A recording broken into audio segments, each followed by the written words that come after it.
Aloha, inspired money makers. Welcome to Inspired Money, the live stream podcast where we invite experts to empower us to make more, give more, and live more. Today, we're focusing on a fascinating topic that affects each and every one of us, the psychology of money. Money is not about numbers and transactions only. It's deeply intertwined with our thoughts, emotions, and behaviors. Our money mindset, that is, our attitudes, beliefs, and perceptions about money, can play a profound role in shaping our financial decisions and ultimately our financial outcomes. Throughout this episode, we'll uncover the hidden forces at play in our relationship with money, exploring how cognitive biases, emotional reactions, and ingrained beliefs can either propel us towards financial success or hold us back. Before we bring in our guests, I want to point you to a one-on-one interview that I did with Tiffany, the Budgetnista Alice, back in 2021. We talked about her book, Get Good with Money, 10 simple steps to becoming financially whole. She shared stories about going from a good financial path to being $300,000 in debt. She provided practical advice for achieving financial freedom and wholeness. It's really cool to see that interview that was done almost 3 years ago, still getting lots of views. I think it just passed 21,000 views recently, and it continues to get good feedback. So if you've watched it, thank you for that. As a longtime financial advisor, I'll tell you that a little planning can go a long way, and the earlier you start, the better. So I just want to share a link with you. If you're interested in doing a 3-minute plan that calculates your max retirement income, go to inspiredmoney.fm/getplan. That's GETPLAN. And I hope that is of help to you. And if you have questions, give me a call. Let's bring in our panelists. We've got a great panel today. Let me start with Dr. Bob Wright, co-founder of the Wright Graduate University for the Realization of Human Potential and professor of transformational leadership. I should also mention that Bob is the spouse of Dr. Judith Wright, who has been a guest a couple of times here on Inspired Money.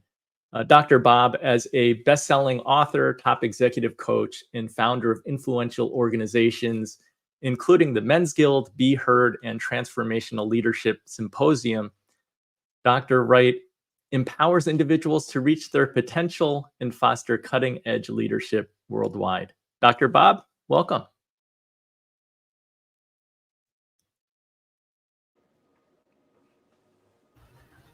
Next, we have Dr. Mary Bell Carlson. She's a renowned financial behavior expert, speaker, and storyteller, known for her influential work in government, academia, and beyond. As an adjunct professor at the University of Georgia, president of Financial Behavior Keynote Group, and co-host of the Real Money, Real Experts podcast, Mary empowers individuals and families to enhance their financial well-being through education and behavior change. Mary, welcome. Thank you for having me. It's good to be here. And rounding out our panel today, we have Victor Ricciardi, a visiting assistant professor of finance at Ursinus College. He's renowned for his research on psychology of risk and client behavior. As the coordinator of behavioral and experimental research at SSRN, his insights on the interaction of human behavior and financial decision-making have garnered widespread recognition in the field of behavioral finance. He's also written 3 books: Advanced Introduction to Behavioral Finance, Financial Behavior back in 2017, and Investor Behavior back in 2014. Victor, welcome. Thank you for having me. So I look forward to really getting our heads around psychology of money and having a great discussion. Let's jump right into segment 1. Understanding behavioral biases is crucial for making sound financial decisions. Behavioral finance integrates psychology with economics, illustrating how cognitive biases and emotional reactions often lead us away from rational, optimal financial behaviors. For example, loss aversion makes the fear of loss more intense than the joy of gain. causing investors to avoid realizing losses on underperforming investments. Confirmation bias prompts individuals to favor information that confirms their existing beliefs, ignoring contrary evidence. Anchoring bias shows when people rely excessively on initial information, affecting future financial judgments. Overconfidence in one's financial acumen can lead to unnecessary risks and significant losses. Similarly, herd behavior drives individuals to make investment decisions based on popular sentiment rather than solid financial analysis. By acknowledging these biases, individuals and financial managers can develop strategies to counteract their effects, enabling more informed, rational financial choices that align with long-term objectives.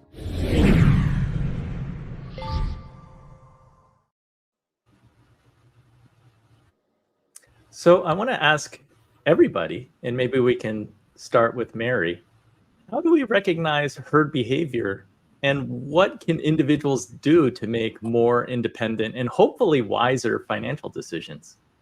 Yeah, and actually, let me even back up and talk a little bit about biases because I think that's an important foundational principle, understanding everything. One of the things that I think is really important to know is there's hundreds of biases, and it's great to be aware of it and know what they are. But I don't think our goal in this is to be able to memorize all the biases and be able to regurgitate it. We really want to see how biases affect behavior and how they affect our behavior as well as our clients' behavior. So if you're on the financial planning side, it's understand you have biases as well. I've heard way too many times people say, "Oh, that's for the other person, right? Everyone else have biases, not myself." And so it's really important to understand, oh, we all have these commonalities. It's called being human. And as we are human, we have a tendency to make certain, maybe irrational or rational decisions along the way. And so I think that's a very important concept to understand, is that our goal is not to eliminate all biases, because that would be eliminating the human side of us. The goal is really to understand how these biases affect both us, our money, our decisions with money, and if you're a financial planner, how it affects your clients' decisions with money. And so in that, I think that's an important mentality to understand, and then going into those individual biases. Andy, I don't know if I got fully did your question, but hopefully that gives us a good start from that. No, that's a fantastic start. Victor, what are your thoughts? Well, I would say if talking about herd behavior, for example, I would also make a connection to that to something like groupthink. I tend to think of herd behavior as more of the crowd psychology that we see in bubbles. So, for example, it even takes people. Vernon Smith's research shows it takes about 3 cycles before people actually learn the lesson of not investing in a bubble, because they need to feel that pain a couple of times. Versus if you're thinking about an endowment board or a board of trustees, or a psychology of an investment team, that's to me more of a formal process of groupthink that is dominated by a leader in the group and that personality in which no one wants to descend from the group. So a way to come over, if you have a team, I think one of the ways of overcoming something like groupthink in a formal process is to always have somebody who's a contrarian in the group, also looking for contrary information. So if everybody's saying to invest in a stock, what is the reason to not to invest in a stock? Bob, you work with a lot of individuals when it comes to leadership.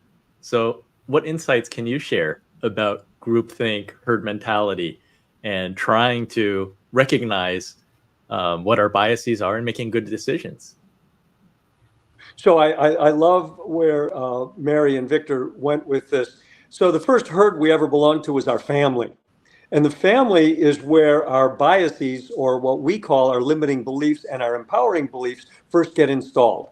So our attitudes about money start there. And that's also where our self-concept gets set up. And I believe as we dig into the conversation, we're going to have some fun understanding what it takes to actually make the changes so that people can begin to have a better, more productive relationship with money. Mary, are there times where our biases help us and then others where we really have to be aware so that we can counteract? these Oh, biases? absolutely.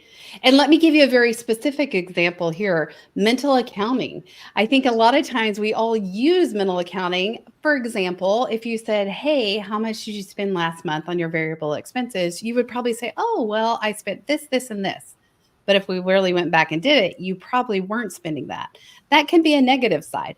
On the flip side, mental accounting can also be really powerful. For example, if you were to have, let's say, some savings set up and say, I want to be saving for a trip, I want to be saving for the holidays, there are certain things that I want, an emergency account, whatever those things are, then you set them aside in buckets and you label them what you're actually spending.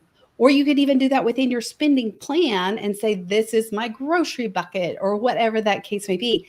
That also is mental accounting. And it's used in a very powerful way to help you save or spend in that certain area. So I think there's always that two sides to every coin on this, that yes, some of these biases can be harmful, but there's also some good things we can take away. And that's just one example. Victor, when it comes to investing, what about, like, there are times when I think investors or an investor thinks he or she knows, and that can backfire.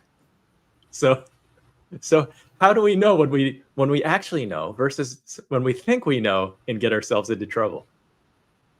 Well, I guess for myself, because I'm classically trained in finance, I love the tools of standard finance, which are like modern portfolio theory, and the idea that people are not emotional. So I think understanding our biases, but then implementing a non-emotional strategy and making sure we're not trading and overly following our investments. And I think that's really a balance of, I think of two major groups: overconfident investors, which are people who trade too much, results in lower returns, tend to be men with a gender bias, in which there's research that shows because of overconfidence, women get higher investment returns over the long term. But that's also offset by the idea of status quo bias, in which investors are more like are like an ostrich effect. They bury their heads in the sand. So what we want to do is have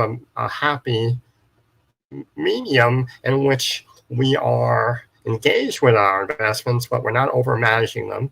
But also we want to be receptive to financial advice at the same time. And I think each person is different. I think we find, many times, I think financial professionals especially, they want an all-in approach. Give me solve this problem in 5 minutes. Well, making, as human beings, is a messy situation at times. And I think if we accept that and we can guide people to make better decisions over the long term, explain why we're making those decisions, not just the biases, but also integrating financial education and literacy as well, I think that makes a person a better financial decision maker over the long term. Bob, you mentioned that the family is our first herd. When it comes to finances, people often reflect on what is your money story, like what is that early memory of money, and how did that influence, or how does that influence how you see money or interact with money today? Any insights on that and how we can make improvements? Well, first of all, of the over 25 million businesses in the United States, you've got to figure that only 10% of them make over $1 million. And so let's go back to the family, which is a microeconomic unit, and look at the fact that families have mythology. They have stories about, who made all the money, who didn't make money, who was the good person, and what does money mean in terms of good, bad, right, or wrong. And working with the accountability. I loved your term, mental accounting, because it's always wrong. And the number of those entrepreneurs doing $1 million a year and less, they don't even look at their P&L every month. They don't understand accounting and how to get that accurate, those, not just the bins they want to save for that Mary's talking about, but they end up circling around because they don't really know what's real in their own business. And so one of the biggest things that's always bugged me is getting entrepreneurs into a P&L and having their accountants learn how to structure it. But that's a whole nother story. Anyone have anything else to add?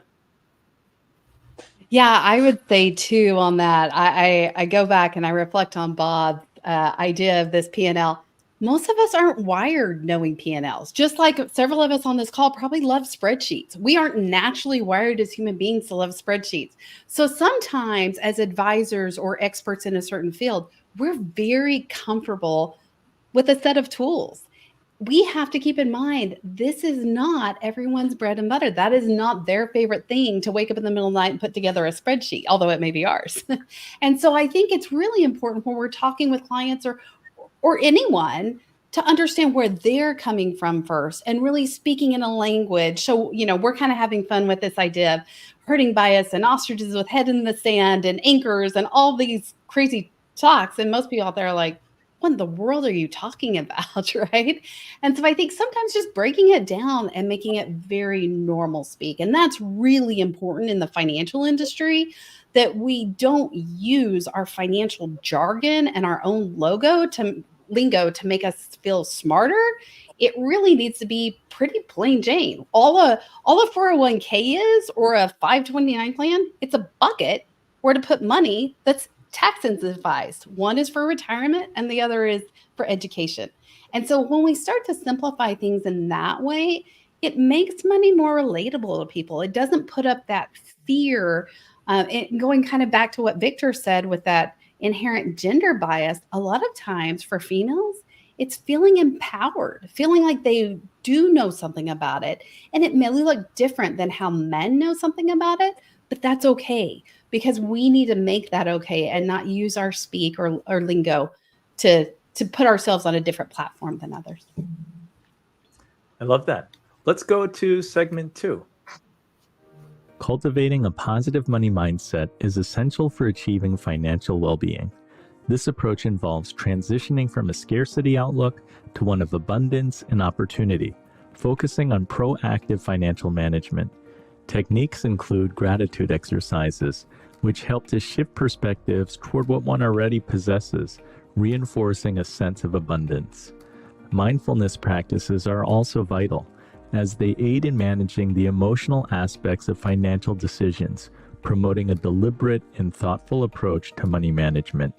Additionally, reframing limiting beliefs about wealth can transform detrimental views that hinder financial success into empowering convictions that support financial health.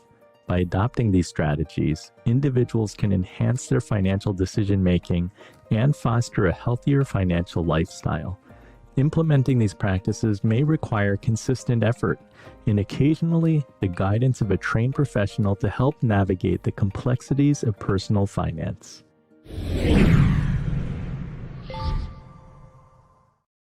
So in the last segment, Mary did talk about spreadsheets. And I think when we talk about money, advice is often focused on tactics, so budgeting, spreadsheeting, contributing to retirement accounts, paying down debt. How important do the panelists think mindfulness and gratitude exercises are to achieving financial well-being? Bob, do you want to start? Well, so I'm a big advocate. I've been meditating for over 50 years. And mindfulness, what happens when I'm meditating is stuff comes up in my mind all the time. So I may be trying to do a positive affirmation, but I've got to look at my unconscious beliefs that are causing these problematic thoughts to keep coming up underneath that. And that's where those biases and that high quality information is, where I need what Victor talked about I need education in finance. And B, I need to recognize what Mary's talking about in terms of my biases. So mindfulness is useful if it is not fighting against deeply held unconscious beliefs, in which case it's just like a bobber in a storm on the water. It's not going to do much. But when you're in touch with the deeper biases and you're using mindfulness to transform the deeper, we call it the matrix, the unconscious program, now you're using mindfulness effectively. How about you, Victor? Well, I also think about who we are as experts, but who we're also talking to. The way I think about it, the two buckets are there are financial personalities, people who are more mathematical, more objective, where we can use jargon, and the idea of non-financial personalities, where you would talk more about stories and the subjective aspects and maybe more qualitative things. That also relates to, I think, balancing out our comfort level. So I think most advisors would be open to doing things like coaching, helping people overcome those biases. Whereas I said, I'm more of a traditional finance person who really has more going on the psychology side, but I'm still an accountant. I'm still very structured. I'm still an economist, and I'm still very finance anchored in my classical training.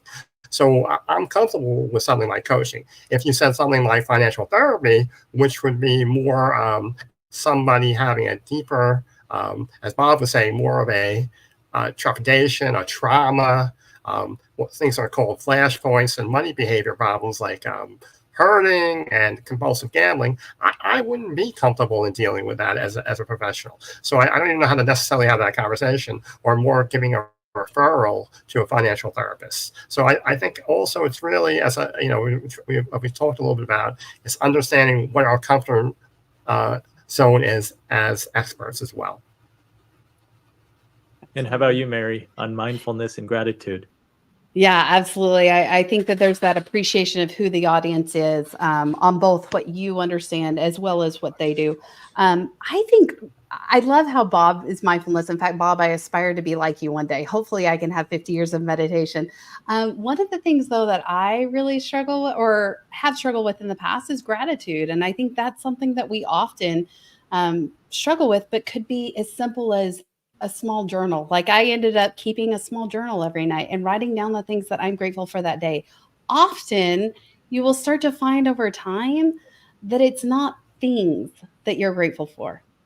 It's people, it's relationships, it's feelings, it's the intangible things.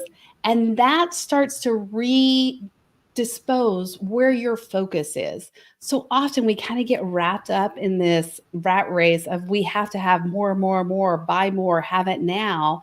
And yet when we take the time to show gratitude, then it really starts to put things into place of what really is important in our lives and what maybe isn't so much. And that's a lot of things and stuff. So it's not about always having more of something.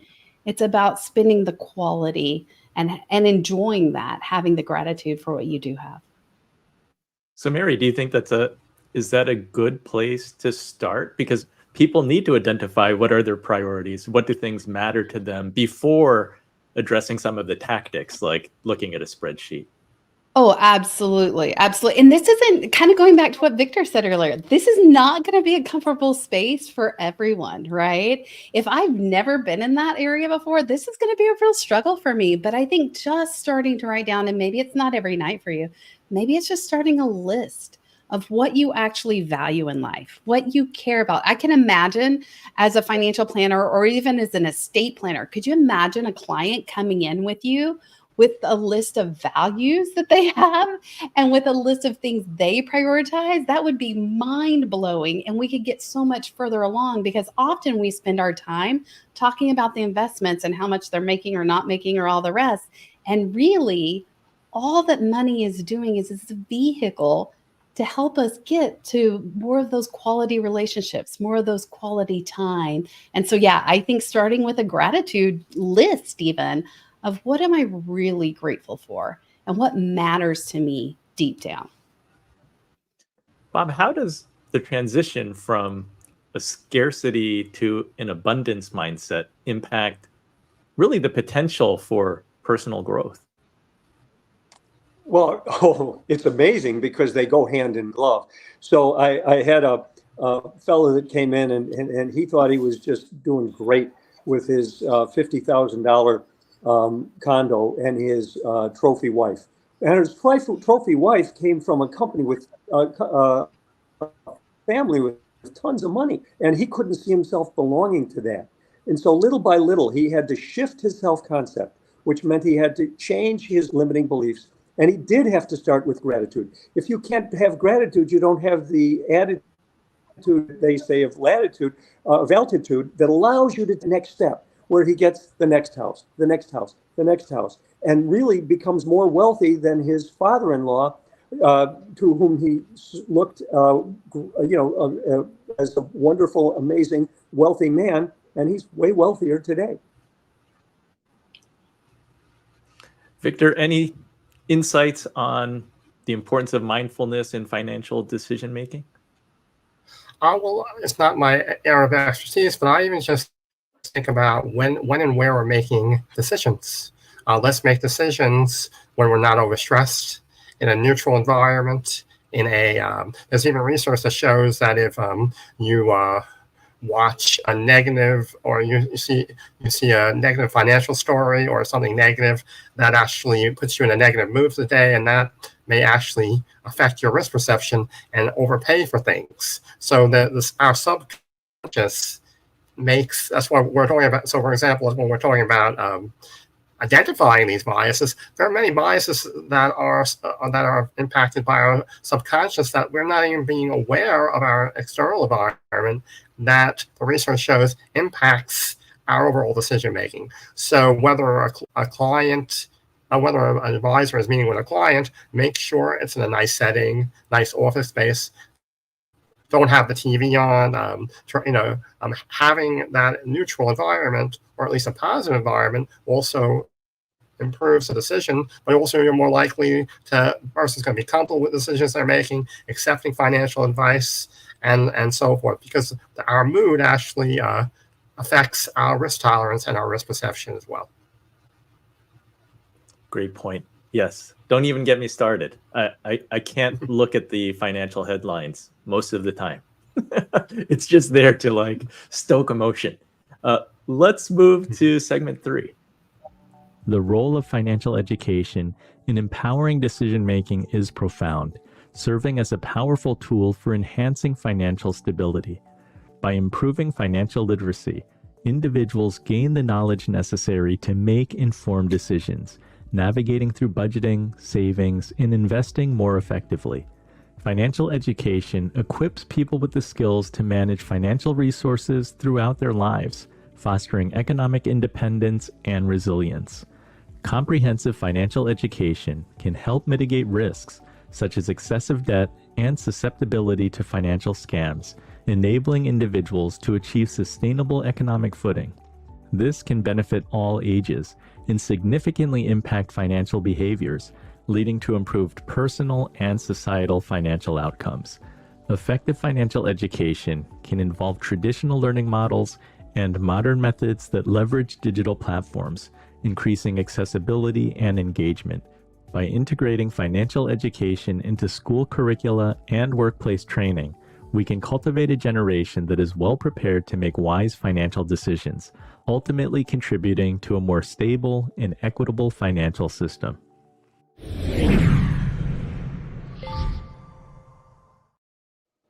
I only realized recently that there are critics who say financial literacy does not always help, that there are academic studies that showed the more an investor thinks he or she knows, the worse the results. Is there a difference between teaching personal finance versus financial literacy? And ultimately, what do you think is the best way to help the most people? Victor, you want to kick us off? Yeah, well, I would say what it is also because I actually teach 3 different levels of personal finance / financial planning, and I have a non-business major. Sometimes I have an advanced course. I think it's also trying to choose the topics that we think are most important, but then going deeper into them.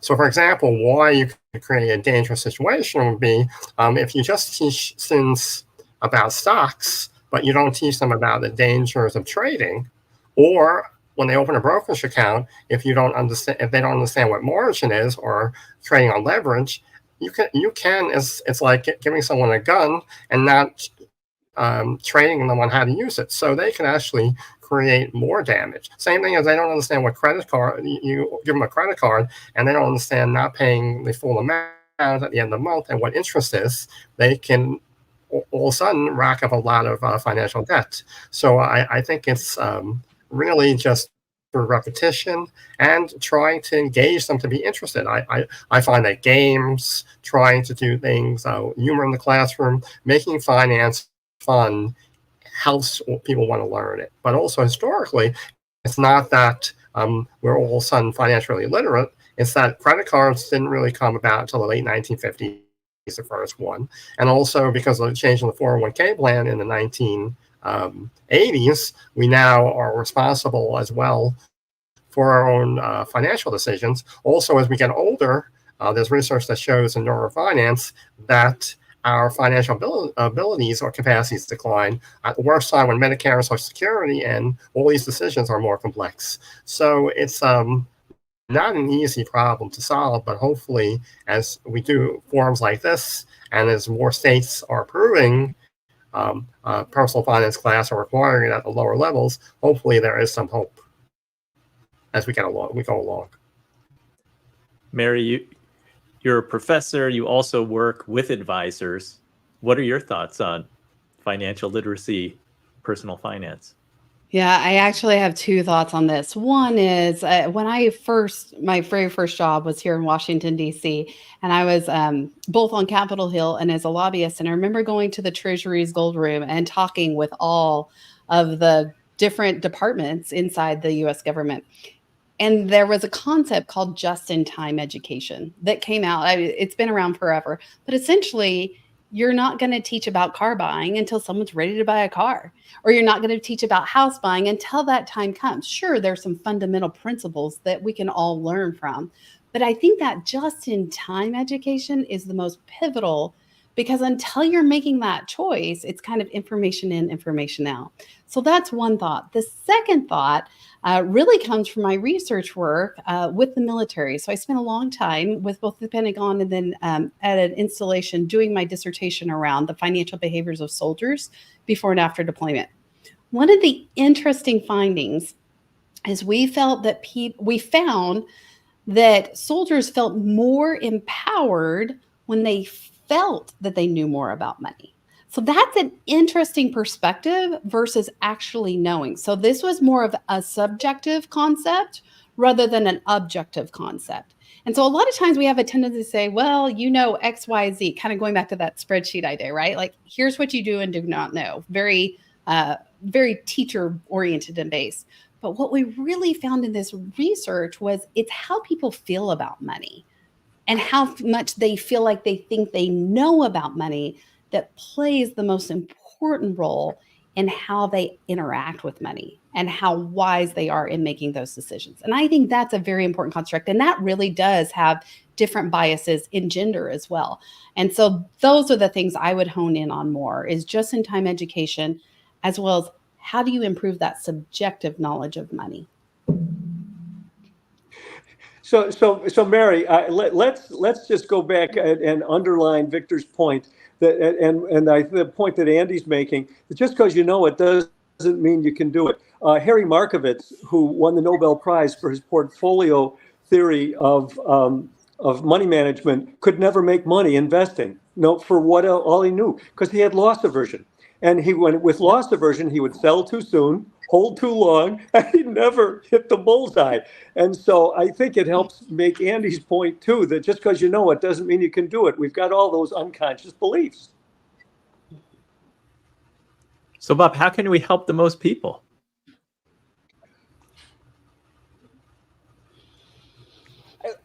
So quality of life is, if you think of money as it's a representative of quality of life, but it doesn't always guarantee quality of life. There is a way that we can live a fuller life. And you talk about this with your Inspired Money show, which is one of the reasons I'm honored to really be here.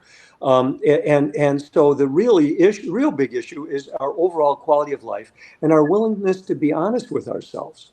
Our willingness to let other people know, because a lot of people never get good financial advice because they're afraid to talk about it. Their self-esteem, it rests on covering up the fact that they don't have what they think they should have. And I've known people that had $30 million that didn't think they had what they should have because Barbie Benson's husband was up the hill with his $100 million house. Yep. And just to add to that, I think that ties in the last segment with this segment, because we talked about gratitude and mindfulness, but also abundance, and having an abundance mentality can really make a difference in that. And that knowing that this is enough, right? Is $30 million enough? For some people, no, it's still not. And so I think those things definitely play together. It's more about the feelings than it is actually about the green stuff or about what you actually know. And to understand that an abundance mentality is not a final done deal, that each step we take in our lives going forward, we have a new challenge. So can we live with enough and still wish to learn and grow and develop more so we can serve more and be a bigger blessing to our world? And Mary, maybe you can share a little bit about the gender differences that you had touched upon. Sure, absolutely. Yeah. A lot of times women, especially, and research has shown this, in fact, I've kind of alluded to it out, is that over time, women don't feel as comfortable with money. In fact, one study that I'll reference here is McKinsey & Company. In 2020, they put out a study, there's a $30 trillion shift in money that is currently being held by men that are managing most of those assets. And they're handling it and want different things than the women who are going to be inheriting that. So as the baby boomers are dying out, this transition is taking place. Now, what's also interesting about that study is 70% of the women that are taking on those assets are going to fire their financial advisor within the first year of getting those assets. Why is that? And go ahead, Bob. And they know how to manage money better. Mohammed Yunus, Nobel Prize winner, with the Grameen Bank. They stopped loaning to men because men spent too much trying to make too much too fast, and the women grew their money very, very effectively, and they teamed up on it. So women do better in transformational leadership too. And women want different things than men with money. So going back to what Bob was saying, is a lot of times for men, it's a number, right? It's how much my net worth is or how much I'm making or whatever that statistic is that they do. Versus women, they want to know, can I afford that vacation home so my family can have vacations together and be connected, or whatever that other tangible goal is. So just know that as both an advisor and a consumer, like knowing that we handle money differently. It's not a right or wrong or good or bad. It's just different. And I think having both that balance of what the men bring, but also what the women bring, and empowering women, giving them a voice at the table in these conversations is vital. They have important things to say too. Victor, any favorite? Oh, go ahead. I was just going to say, my mindfulness is, as a male, I know I should invest like a woman, and that's what I do. That's my greatest lesson, and how I put my ego aside and being humble about it. And it's my sense of humor. So just again, it's also centered around that difference is the overconfidence and the idea of neurofinancial. I mean, if you look at biology, the idea of, as men, we have more testosterone. We probably cause us to trade too much, but also many times traditionally we have been the dominant ones in the room of financial decisions. So the experience drives that. So as women are breaking down the door and getting into finance, the other tripwires are women going to become more like men. So that will be an interesting to see, or it seems to me that would be a good research study. As more women are exposed to finance, is their confidence becoming overconfident behavior? And I think that would be an interesting study. That would be an interesting study. But for now, women, stand strong, be confident in your own abilities, and welcome opportunities to learn. And then maybe to the guys, be okay being in touch with your feminine side. So let's move on to segment 4. Exploring transformational stories of financial mindset changes demonstrate the profound impact of shifting attitudes toward money. These narratives reveal individuals who have dramatically altered their financial trajectories by adopting a new approach to financial management. A positive financial mindset involves seeing opportunities for growth and prosperity rather than constraints. Overcoming limiting beliefs is a common theme in these transformations, where individuals learn to replace negative perceptions with empowering ones. Tools such as affirmations and visualization can support and enhance better personal financial behaviors. A willingness to learn is crucial. Informed decisions based on solid financial principles can drastically improve one's economic stability and success. Listening to success stories can motivate and guide individuals to adapt their financial strategies to achieve better outcomes toward a more prosperous and secure future.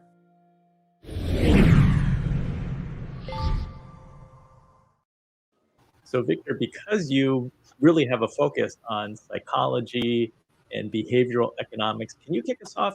What are common psychological barriers that people face when trying to improve their financial situation? Well, I think also it's understanding what the basic biases are. So if you put them in three buckets, one would be a basic of what's known as heuristic, and that's essentially what we call, it's a non-cognitive, but technically it's just more rules of thumb that we use to process information. The next one that is apparent to most people is probably emotional decisions. So people who are just making decisions based on emotion. More recently, in the last 20 years, is something called the affect heuristic, which is the idea that we're using emotional and cognitive decisions together to make decisions. So my mother one time about 15 years ago bought a car. So always an example would be that she always focused on price, which would be more of the heuristic. But as she's gotten older, she wanted a car with heated seats. So here I had to help her find a car at a lower price, but with her emotional mind, she wanted heated seats. So that's an example of always how I think about an affect heuristic.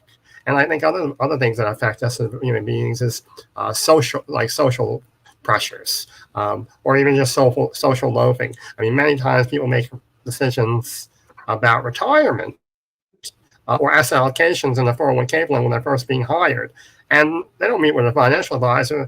They just see what the decisions their friends are saying, or even what. So I think it's the idea is really thinking about this is centering it around the individual and realizing that we all are going to have a unique perspective, whether it's our taxes and other things, that financial planning is centered around the idea that these decisions have to be tailored between the needs and wants, the long-term goals and the short-term goals of the individual. And planning really does make a difference. And so that planner personality does help, but also as well as somebody brings in somebody who maybe isn't a planner, but then thinking about how you present that financial plan, as I said before, to that non-financial personality as well.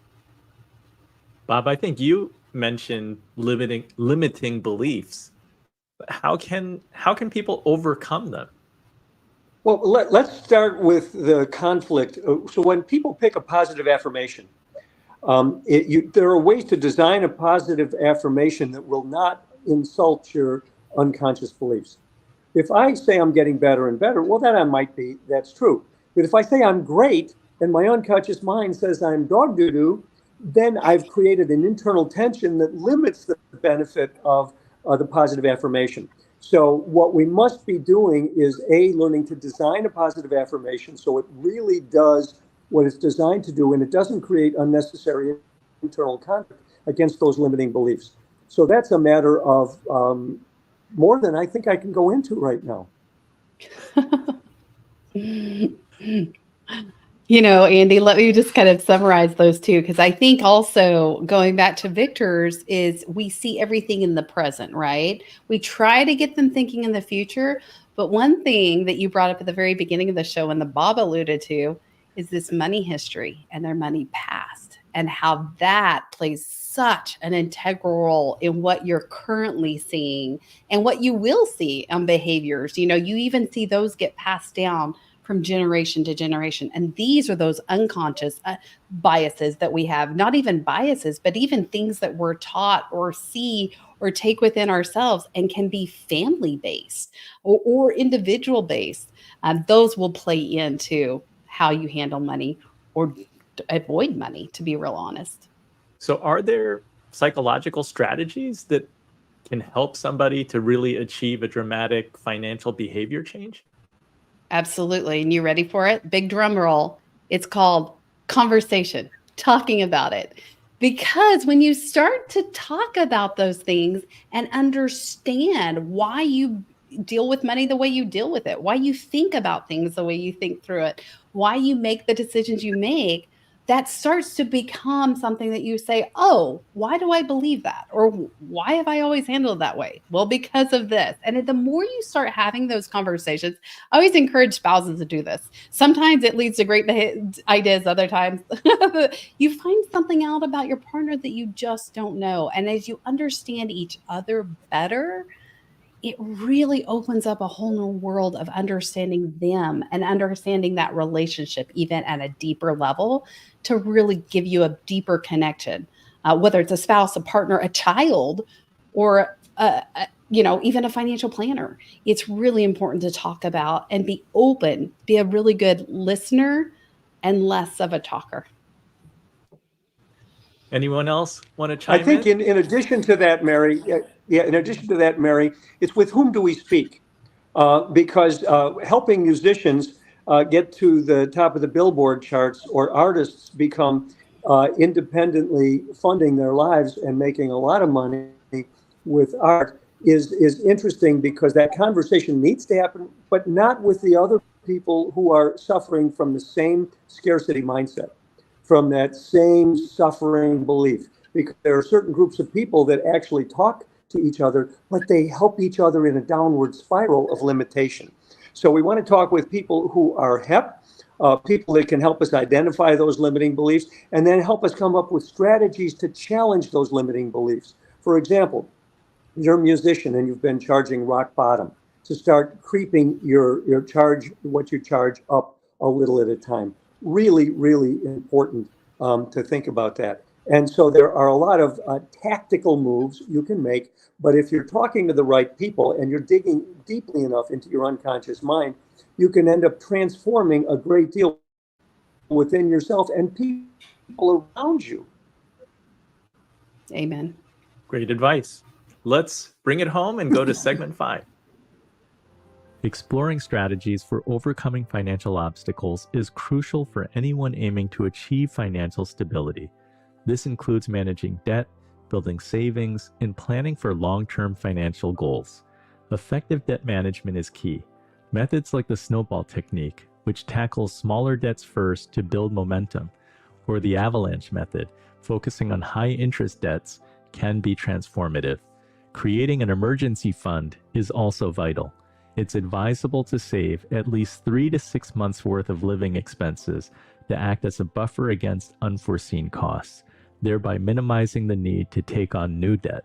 For long-term financial health, setting realistic and achievable goals are essential. This includes strategic planning for retirement and making informed investment choices to secure future income. Understanding the pitfalls of financial products, such as avoiding high fees or illiquidity, can prevent costly errors. Engaging with financial advisors can further tailor these strategies to individual needs, ensuring alignment with personal financial objectives and enhancing overall financial well-being.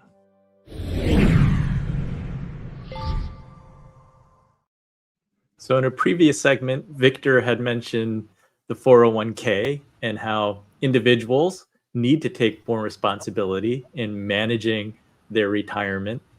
Victor, what is one tip, action, or long-term financial planning strategy that you can give people that can really make a meaningful impact in their financial health?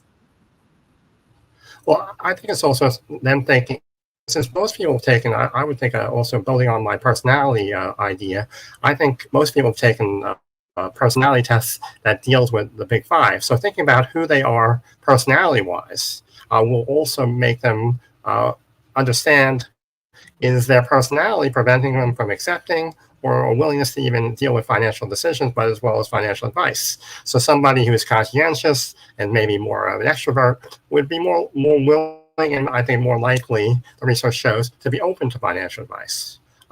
Somebody, as we say in Italian, scabbiosa, has a hard head, is more likely to be more controlling, overconfident, and maybe will not be open to financial advice. And even advisors, I think sometimes you have to let someone go who is not going to listen to financial advice, because I think ultimately what changes behavior at the end of the day is when someone feels the pain of a loss or financial loss. And that's balancing it out between what I would say is trust and control between the advisor and the client. A client that is too trusting gives too much control to the advisor and they're not engaged, they're going to wind up potentially in the Bernie Madoff situation. Versus somebody who's too controlling and has a lack of trust in the advisor isn't going to accept that financial advice. So on the client side, I think there's a degree of responsibility in finding a happy medium to be able to accept advice, take that responsibility.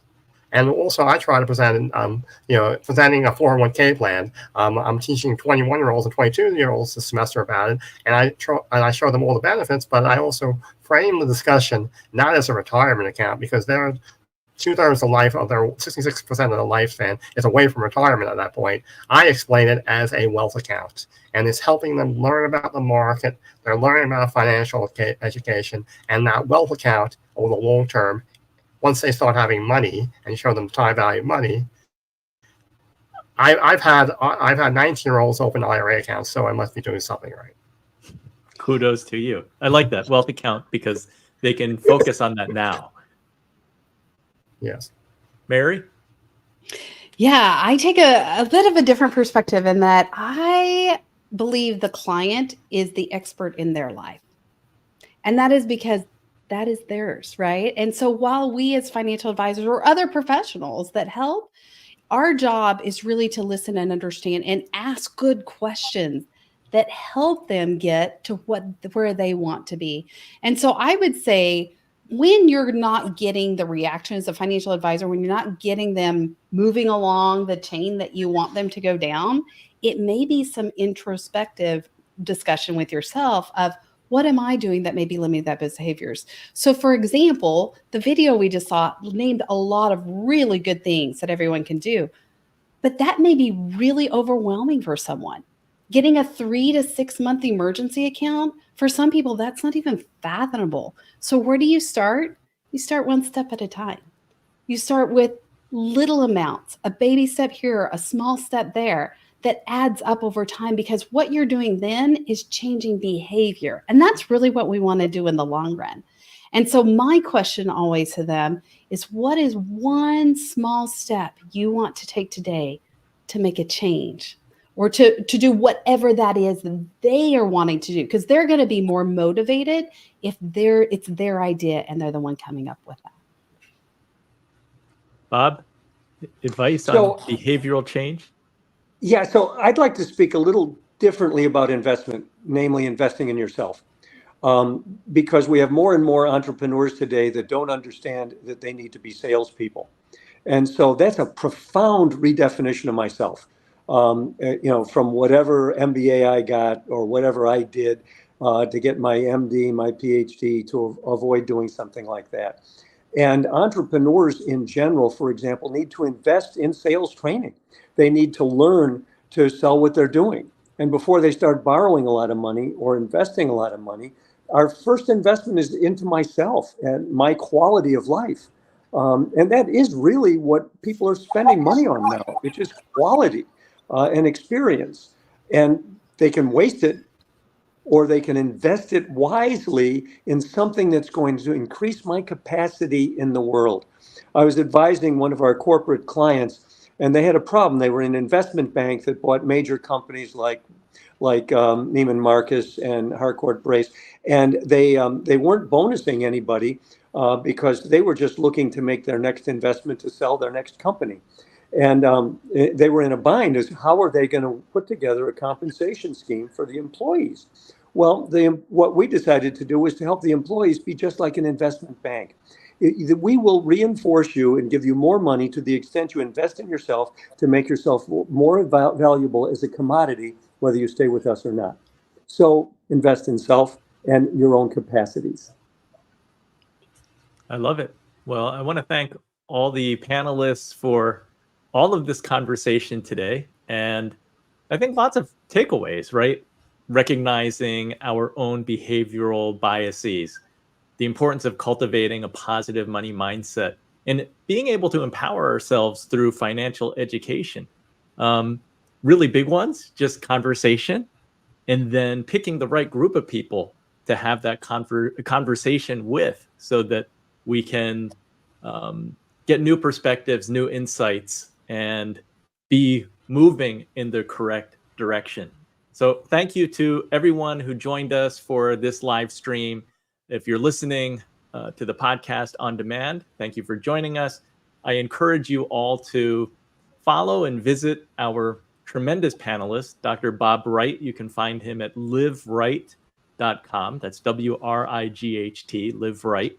Dr. Mary Carlson, she's at the University of Georgia College of Family and Consumer Services. I think I got that right, which is fcs.uga.edu. She's also president and founder of Financial Behavior Keynote Group. That's at www.keynote.financial. Perfect. And did I get that right, Mary? Great. Okay, thank you. And then Victor Ricciardi. Victor, I don't know if you have a link to share, but I know that many people are following you on Twitter at Victor Ricciardi. Yeah, Twitter is the best thing. I have a wonderful website address. I just haven't, I'm procrastinating. I haven't had the time yet to relaunch my website. So it's on my to-do list. It's my long-term goal. Should probably be a short-term goal. Go do it. Well, thank you, Bob. Thank you, Mary. Thank you, Victor, for this very valuable discussion on the psychology of money. Inspired Money will be back next week, Wednesday, May 15th. Our topic will be Vineyard Chronicles, exploring wine regions and investment opportunities. So a little bit of a shift, but it will be enriching nonetheless. Until next time, do something that scares you, because that's where the magic happens. Thanks, everyone.